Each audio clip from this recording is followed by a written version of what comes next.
আচ্ছা, এ পর্যায়ে আমরা হচ্ছে ৫৫ নম্বর রুলসে চলে আসছি। তো ৫৫ নম্বর রুলসের ক্ষেত্রে যেটা দেয়া আছে আসলে এই যে ভার্ব প্লাস মানে আমরা যদি এল যোগ করি তাহলে সেক্ষেত্রে নাউন হইতে পারে। তো আমি আসলে মনে করি যে এইভাবে নাউন আসলে শেখার দরকার নাই। এমনি তুমি কয়েকবার পড়তে পারো। কারণ আমরা আমাদের এই যে এখানে যে প্লেলিস্টটা আছে, প্লেলিস্টে পার্টস অফ স্পিচ নামক একটা আ ভিডিও আছে। হ্যাঁ? ওইটা যদি দেখা হয় আলাদা করে এভাবে নাউন অ্যাডজেক্টিভ আসলে এভাবে শেখার উচিত না আমি মনে করি। এগুলো মানে নাউন অ্যাডজেক্টিভ হবে হচ্ছে বাক্য অনুসারে, মানে বাক্যে কোনটা ব্যবহার হচ্ছে এই অনুসারে নাউন হবে, এই অনুসারে অ্যাডজেক্টিভ হবে। আমরা জানি নাউনের পজিশন ওখানে শেখানো হয়েছে যে কীভাবে সাবজেক্ট অবজেক্ট তারপরে অ্যাপোজিশন প্রিপোজিশনের পরে মানে কোথায় কোথায় নাউন বা প্রোনাউন বসতে পারে এগুলো আমরা মনে রাখলেই হবে। এবং সাথে সাথে অ্যাডজেক্টিভের ক্ষেত্রেও যে নাউন প্রোনাউন নিয়ে কোনো কিছু বললেই যে অ্যাডজেক্টিভ এটা শিখলেই হবে, আলাদা করে এটা শেখা লাগে না। এমনি আমরা একটু দেখতে পারি যে প্রপোজ প্রপোজাল, রিফিউজ রিফিউজাল, মানে অনেক সময় এভাবে আসে যে অ্যাপ্রুভ এর ক্ষেত্রে নাউন ফর্মটা কোনটা, তাহলে অ্যাপ্রুভ্যাল। অর্থাৎ ভার্বের সাথে আপনি এল যোগ করলে অনেক সময় নাউন হয়, এল যুক্ত ক্ষেত্রে কিছু ব্যতিক্রমধর্মী ক্ষেত্রে নর্মালি হচ্ছে মানে নর্মালি কিন্তু নাউনের শেষে এল থাকে না, কিন্তু ভার্বের সাথে কিছু কিছু ক্ষেত্রে এল যোগ করলে এভাবে নাউন পাওয়া যায়। সার্ভাইভাল, ডিসমিজাল, হ্যাঁ, অ্যারাইভাল, রিমুভাল, ঠিক আছে, ডিনায়াল। তাহলে এই জিনিসগুলো আমরা একটু মনে রাখতে পারি। ঠিক একইভাবে ৫৬ নম্বরে ওই একই ধরনের কথাই দিচ্ছে যে নাউনের সাথে মনে করো যদি এল ওয়াই যোগ করি, নাউনের সাথে এল ওয়াই যোগ করি তাহলে অ্যাডজেক্টিভ হবে।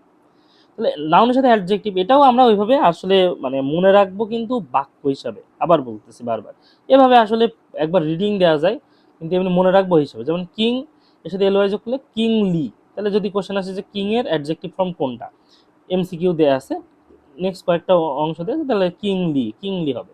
ফ্রেন্ডলি, ঠিক আছে, ফ্রেন্ডলি এনভায়রনমেন্ট এনভায়রনমেন্ট, হ্যাঁ, দেন হচ্ছে ম্যানলি, দেন হচ্ছে মান্থলি, স্কলারলি, হ্যাঁ, উইকলি, এইগুলো হইতে পারে। এখন সেই হিসাবে এখানে খেয়াল করে দেখো এই যে অ্যাডজেক্টিভ অ্যাডজেক্টিভ দিয়েছে কিন্তু বলছে অ্যাডভার্ব যদি বানাইতে চায়, যেমন ফাদার এর ক্ষেত্রে অ্যাডভার্ব যদি বানাইতে চায় তাহলে in a fatherly way, in a fatherly way, হ্যাঁ, মানে পিতৃত্বের অনুসারে আর কি, in a motherly way, in a friendly way, এভাবে অ্যাডভার্ব বানানো যাইতে পারে। আমরা জানি অ্যাডভার্ব অফ ম্যানার বলে একটা জিনিস আছে, ঠিক আছে, তো সেই হিসাবে তো জিনিসটা হলো দেন হলো ৫৭ নম্বর। তার এইখানে যেটা আহামরি মনে রাখার মতো রুলস এটা না, মানে এটা মনে রাখতে হবে বিষয়টা এমন না। যেমন এখানে বলছে নাউনের শেষে যদি ওয়াই থাকে, নাউনের শেষে যদি ওয়াই থাকে মানে নর্মালি শেষে ওয়াই থাকতে পারে, যেমন অনেস্টি বিউটি, এগুলো এমনি বোঝা যাবে, ঠিক আছে, এগুলো বোঝা যাবে। কিন্তু কিছু কিছু নাউনের সাথে ওয়াই যোগ করলে বলতে চাচ্ছে অ্যাডজেক্টিভ হবে, ঠিক আছে, সেগুলো কারা, যেমন আইস, আইসি, ঠিক আছে, মাডি, মাড, মাডি, এগুলোর ক্ষেত্রে ওয়াই আছে, বলতেছে নর্মালি অনেস্টি বিউটি চ্যারিটি এগুলোতে কিন্তু ওয়াই আছে লাস্টে, কিন্তু মানে টি ওয়াই আছে বা ওয়াই আছে সহজ কথায়, কিন্তু কিছু কিছু নাউনের সাথে ওয়াই যোগ করলেও অ্যাডজেক্টিভ হতে পারে। তো এই যে কথাটা বলতেছে আমরা এত রুলস শিখবো কেন, আমরা বাক্য হিসাবেই শিখবো যে কোনটা অ্যাডজেক্টিভ, এবং সেই ভিডিওটা কিন্তু এই প্লে লিস্টের মধ্যে দেওয়া আছে, দেখে নিবা। দেন হচ্ছে ওয়াইলি, হানি, ঠিক আছে, দেন ব্লাডি, এগুলো কিন্তু ইজিলি বোঝা যায়। অ্যাডজেক্টিভের সাথে এল ওয়াই যোগ করলে বলতেছে অ্যাডভার্ব পাওয়া যায়। এগুলো একইভাবে আমরা দেখো ভিজিল্যান্টলি, স্কিলফুলি, ঠিক আছে, ক্লেভারলি, মানে ভার্ব অ্যাডভার্ব আসলে কারা হয় মনে আছে কি না, আমরা তিনটা কিন্তু গুরুত্বপূর্ণ কথা বলছিলাম, এর মধ্যে অ্যাডভার্ব হচ্ছে মানে নর্মালি বাক্যে অ্যাডজেক্টিভ যেটা হয় সেটা আগে শিখি। অ্যাডজেক্টিভ হলো কি, বাক্যে যদি নাউন বা প্রোনাউন নিয়ে কিছু বলে তাহলে সেটা অ্যাডজেক্টিভ হবে। নাউন বা প্রোনাউন নিয়ে কিছু বললেই, এখন আমরা নাউন কেমনে চিনবো কোনগুলা সেগুলো কিন্তু মানে ওই ভিডিওতে বলা আছে বা এর আগেও আমরা আলোচনা করছি। আর অ্যাডভার্বের ক্ষেত্রে অ্যাডভার্ব হলো নাউন প্রোনাউন বাদ দিয়ে অন্য যা কিছু নিয়ে বলুক, অর্থাৎ আলাদা অ্যাডভার্ব নিয়ে বলুক, অ্যাডজেক্টিভ নিয়ে বলুক, ঠিক আছে, বা ভার্ব নিয়ে কেমনে হচ্ছে এটা নিয়ে বললো, এগুলো সবগুলো হবে কি অ্যাডভার্ব, ঠিক আছে, এটাই। তো এখানে সেটাই লেখা আসে। তো এখানে বলতে চাচ্ছে অ্যাডজেক্টিভের সাথে এলওয়াই যোগ করলে সেটা অ্যাডভার্ব হবে, ঠিক আছে। ক্লেভার একটা অ্যাডজেক্টিভ, যেহেতু সে ধূর্ত এটা বল ক্লেভারলি বলতেছে, কারেক্ট কারেক্টলি, ও ওয়ার্ম ওয়ার্মলি, সাকসেসফুল সাকসেসফুলি, ঠিক আছে। তাহলে এই যে কথাগুলো দেখো এখানে এই যে উদাহরণ দেখলে আসলে বোঝা যায়। যেমন আর্লি, তো আর্লি একটা ওয়ার্ড, সেটা একবার আমি অ্যাডজেক্টিভ হিসেবে ব্যবহার করতেছি যে he is an early raiser, এই যে আর্লি, এই রাইজ অ্যান আর্লি রাইজার, এই টোটালটা কিন্তু একটা অবজেক্ট, অ্যান আর্লি রাইজার টোটালটা একটা অবজেক্ট, অর্থাৎ টোটালটাই একটা নাউন ফ্রেজ, সহজ কথা, ফ্রেজ মানে তিনটা চারটা ওয়ার্ড একসাথে হয়ে আছে, মানে যেহেতু he is an early raiser, এইরকমভাবে তিনটা একসাথে হয়ে আছে, একটাই জিনিসই বোঝাচ্ছে এজন্য। এখন এই যে রাইজার যেটা বললাম, রাইজার এইটা মেইন নাউন, এই নাউন ফ্রেজের মধ্যে মেইন নাউন এটা। এখন কেমন রাইজার? Early raiser. কয়জন? একজন। রাইজার নিয়ে কিন্তু বলতেছে এই আর্লি এবং অ্যান, এই কারণে এটা কিন্তু অ্যাডজেক্টিভ। মানে আমরা বলছিলাম যে নাউন বা প্রোনাউন নিয়ে কিছু বললেই সেটা অ্যাডজেক্টিভ হবে। কিন্তু যদি অ্যাডভার্বের কেন বা বলতেছে হি স্টার্টেড আর্লি, মানে কি এখানে কিন্তু হি মানে তাকে নিয়ে কোনো তথ্য দিচ্ছে না যে সে লম্বা বেটে বা সে কেমন কি তা নিয়ে তথ্য দিচ্ছে না, দিচ্ছে সে শুরু করছে কখন, স্টার্টেড। স্টার্টেড কখন শুরু করছে, তাই স্টার্টেড আর্লি, ভার্বের নিয়ে কিছু বলতেছে, এই কারণে এটা অ্যাডভার্ব। বলছে হি ইজ এ ফাস্ট রানার, রানারটা কেমন, fast, he is a fast runner. But আমরা কিন্তু এখানে বলতেছি হি রানস ফাস্ট, তখন আবার কি হচ্ছে, মানে দৌড়ায় কেমন, হি নিয়ে কোনো তথ্য দিচ্ছে না। তো সহজ ভাষায় যেটা বললাম, নাউন প্রোনাউন নিয়ে কিছু বললেই অ্যাডজেক্টিভ, নাউন প্রোনাউন বাদ দিয়ে অন্য কিছু নিয়ে বললেই সেটা adverb. It is hard work, কেমন ওয়ার্ক, হার্ড ওয়ার্ক, ঠিক আছে। হি ওয়ার্কস হার্ড, মানে সে কেমন কাজ করে, সে হার্ড, এই যে কথাটা, ঠিক আছে। তাহলে এই ধরনের কথাবার্তাগুলো এখানে যেমন রয়েছে, আই হ্যাভ ইনাফ ফুড, হ্যাঁ, she sings well enough, well enough, এখানে শি সিংস ওয়েল, যেটা এই ওয়েল কিন্তু একটা অ্যাডজেক্টিভ, সে ভালো গান গেয়েছে, অ্যাডজেক্টিভ। কেমন ভালো, অ্যাডজেক্টিভ নিয়ে বলছে আবার, ইনাফ ভালো, তাহলে এইটার জন্য কিন্তু এটা অ্যাডভার্ব। তাহলে এই কথাটা আমরা একটু মনে রাখতে পারি। তো এখানে জিনিসটা এরকমভাবে বিসিএস কোশ্চেন আসছে যে হচ্ছে the mother sat vigilantly beside the sick baby. এখন তুমি যদি এমনি বুঝে থাকো এটা ভিজিল্যান্টলি যে বসে আছে কেমন, আলাদা করে মনে রাখা লাগে না যে এটা অ্যাডভার্ব হবে না অ্যাডজেক্টিভ হবে, জিনিসটা সিম্পল কথা, যে বসছে কেমন তাই, মাদার কেমন সেটা কিন্তু নিয়ে কথা বলিনি, বা বেবিটা কেমন সেরকম নিয়ে কোনো কথা বলিনি, এটা মনে রাখবো। তারপরে দেখো কম্পারেটিভ ফর্ম নিয়ে কথাবার্তা বলছে। তো কম্পারেটিভ ফর্মের পরে জেনারেলি মানে কম্পারেটিভ ফর্মের পূর্বে দা বসে না, এটা একটা নর্মাল রুলস আমরা জানি। যেমন হি is better than I, he is better than I, he is better than I. তবে এখানে একটা কথা বলতেছে, যেটা হচ্ছে যদি আমরা মানে এরকম যদি থাকে বাক্যে, of the two, of the two boys, না of the pair, of the couple, এই ধরনের কথাটা, মানে এই পাশে যদি দা থাকে, এই পাশে যদি দা থাকে, তাহলে এখানে দেখো আমরা একটা দা ইউজ করতেছি। কিভাবে দেখো, this is the wiser plan, the ব্যবহার করতেছি, this is the wiser plan of the two, মানে দুই জায়গায় আমরা দা ব্যবহার করতেছি। এখানে কিন্তু ফার্স্টে বললাম he is better than I, ঠিক আছে। এখন দেখো Roni is the smarter of the two boys, question আসছে কেমন, খেয়াল করে দেখো যে Joya is beautiful of the two girls, এখানে খেয়াল করে দেখো অফ দা, দা আছে কিনা, আছে কিন্তু, তাহলে এখানেও দা বসবে, তাহলে joy is the more beautiful, joy is the more beautiful, এই জন্য এটা অ্যান্সার, জয় ইজ দা মোর, মানে দুই জায়গায় দা ব্যবহার হচ্ছে, এটাই কিন্তু শিখলাম, ঠিক আছে। তারপর খেয়াল করে দেখো of the two shirt this one is the, এখানে আবার দা, দ্য প্রিটিয়ার, মানে এটা একটু উল্টায় লিখছে, this one is the prettier of the two shirts, of the two shirts, এখানে কিন্তু দুইবার আমরা দা ইউজ করবো, ঠিক আছে।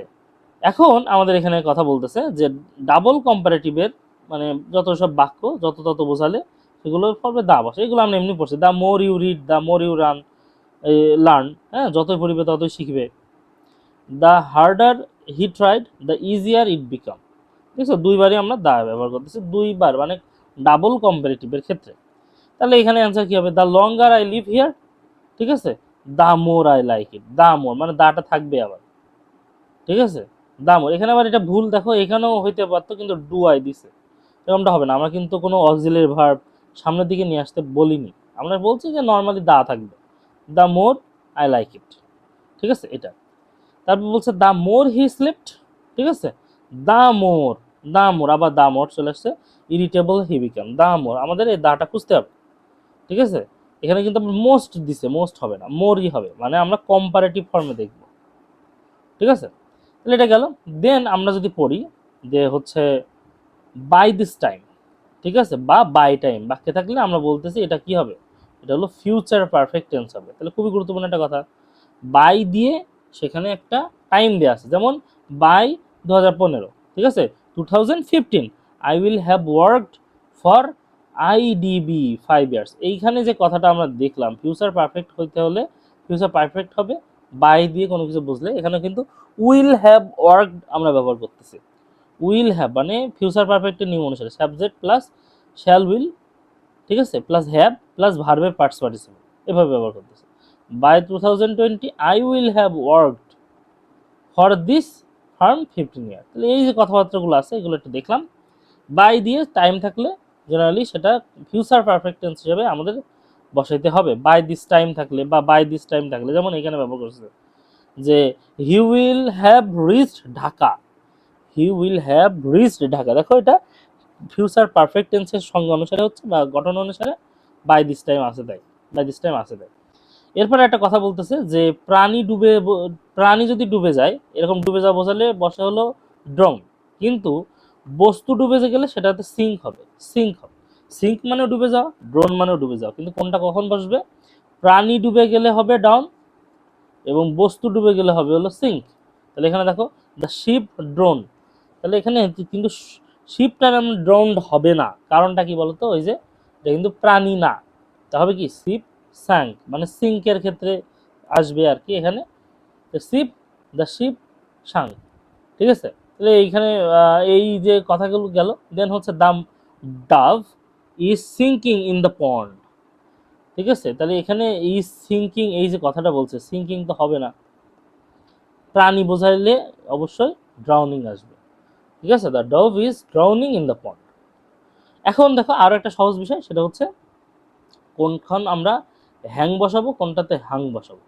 মনে রাখবে হ্যাং মানে ফাঁসি দেয়া, আর হ্যাং মানে হচ্ছে দুইটা হ্যাংই মানে ফাঁসি, কিন্তু একটা হলো হ্যাং মানে ফাঁসি দেয়া আর একটা হ্যাং মানে কি ঝোলানো, ঝোলানো। এখন দুইটার মধ্যে পাস্ট পার্টিসিপল এবং পাস্টে কিছু চেঞ্জ আছে। যেমন ফাঁসি দেয়া বোঝাইলে সেটা পাস্ট ফর্ম হবে হ্যাংড, পাস্ট ফর্ম হবে হ্যাংড, দুইটার ক্ষেত্রে হ্যাংড হবে। কিন্তু যদি আমরা হ্যাং এর ক্ষেত্রে পাস্ট ফর্ম দেখতে হাং আর হাং, কথা বোঝা গেল? হ্যাং হাং হাং, হ্যাং হাং হাং, এই কথাটা মনে রাখতে হবে। এখন সেই হিসাবে যদি আমরা চলে আসি, তাহলে বলছে the man was found guilty and Hang.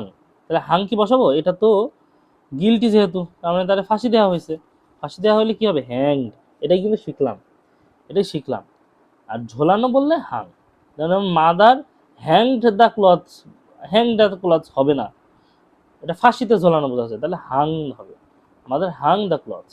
দেখছো দুইটারই প্রেজেন্ট ফর্ম সেম, কিন্তু পাস্ট পার্টিসিপলে আলাদা আছে, একটা দিয়ে ফাঁসি দিয়ে আর একটা দিয়ে ঝোলানো। এটা হলো গুরুত্বপূর্ণ কথা। তাহলে হি ওয়াজ হ্যাংড ফর মার্ডার। এখন চলে আসো, দেখো আরো একটা ছোট্ট একটা নিয়ম, সেটা হচ্ছে কি যে লাই কখন বসাবো, লে কখন বসাবো। দেখো লাই মানে হচ্ছে কি, লাই মানে শোয়া বা বিশ্রাম নেয়া, আর লাই এ লাই, লাই মানে আবার মিথ্যা বলা, ঠিক আছে। আবার লে মানে হচ্ছে স্থাপন করা, লে মানে হচ্ছে স্থাপন করা বা রাখা, কিন্তু লে মানে আবার ডিম দেয়া বোঝায়, লে মানে ডিম দেয়া বোঝায়। তো এগুলোর প্রেজেন্ট ফর্ম দেখলে কিন্তু এই দুটোর মধ্যে এভাবে বোঝা যাবে না, যাইতে যাবে কি দিয়ে? পাস্ট ফর্ম এবং পাস্ট পার্টিসিপল দেখে।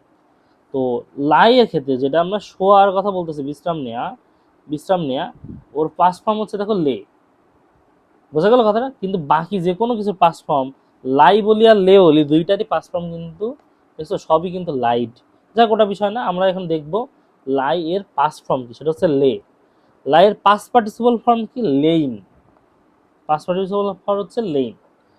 দেন আমরা যদি বলতাম যে এখানে লে, লে মানে হলো রাখা বা স্থাপন করা, এইটার পাস্ট ফর্ম আর পাস্ট পার্টিসিপল ফর্ম দুটো সেম, সেটা হচ্ছে লেইড, লেইড। পাস্ট ফর্ম এবং পাস্ট পার্টিসিপল ফর্ম সেটা হচ্ছে দুইটাই হলো সেম, তাহলে এটা লেইড, লেইড, তাহলে এটা। তাহলে এখানে আমরা কিভাবে সেটা কারেকশন ইউজ করবো সেটা এখানে দেওয়া আছে যে I lied the book on the table. Light কি হবে? আমরা বলেছি রাখা বা স্থাপন করা, কিন্তু লাইড হবে না, হবে হচ্ছে লে। I laid the book, I laid the book on the table. তারপরে বলতেছে হি লেইড ডাউন টু রেস্ট। এখন আমরা যে জিনিসটা হলো এখানে লেইড ডাউন, লেইড ডাউন আমরা রাখবো না, he lay down to rest. The hen has lain মানে ডিম পাড়া, লেইন অ্যান এগ। তারপর বলতেছি দ্য লেইন হ্যাজ, দেন হচ্ছে এখানে লেইন তো হবে না, কারণ লেইন দিয়ে কি বোঝাচ্ছি? লেইন দিয়ে শোয়া বা বিশ্রাম নেওয়া বোঝাচ্ছি। দেন হলো the hen has laid laid an egg, laid an egg, laid an egg. Then হচ্ছে দ্য অ্যাডজেক্টিভ, দা প্লাস যদি অ্যাডজেক্টিভ বসাই তাহলে সেটা একটা প্লুরাল হয়ে যায়, দা প্লাস অ্যাডজেক্টিভ হলে প্লুরাল হয়ে যায়। যেমন এটা ইজি, এটা বোঝা সহজ, যে the rich is not always happy, এটা হবে না, হবে কি দা রিস বোঝালে টোটাল জাতিটারে বোঝাবে, তখন কিন্তু হচ্ছে দা রিস আর নট, এই জন্য বলছে the rich are not always happy. তারপর বলছে the pious is respected by all, তাহলে the pious are respected by all, ঠিক আছে। তাহলে মানে the pious are respected by all, এই যে কথাগুলো যেটা বললাম এগুলো আমাদের মনে রাখতে হবে। এগুলো আসলে এই যে বিসিএস কোশ্চেনে আসছে, যে এখানে শুধু রিস ইজ নট অলওয়েজ হ্যাপি এটা হবে না, হবে হলো দা রিস, দা রিস, দা রিস। তাহলে প্লুরাল ক্ষেত্রে দা প্লাস অ্যাডজেক্টিভের ক্ষেত্রে আমরা যদি প্লুরাল বসাই মানে প্লুরাল হবে, দা প্লাস অ্যাডজেক্টিভ হলে প্লুরাল হবে, এটা আমরা মনে রাখবো। অ্যাডজেক্টিভের পূর্বে অবশ্যই সেটা প্লুরাল কমন নাউন হবে, এটা আমরা একটু মনে রাখবো।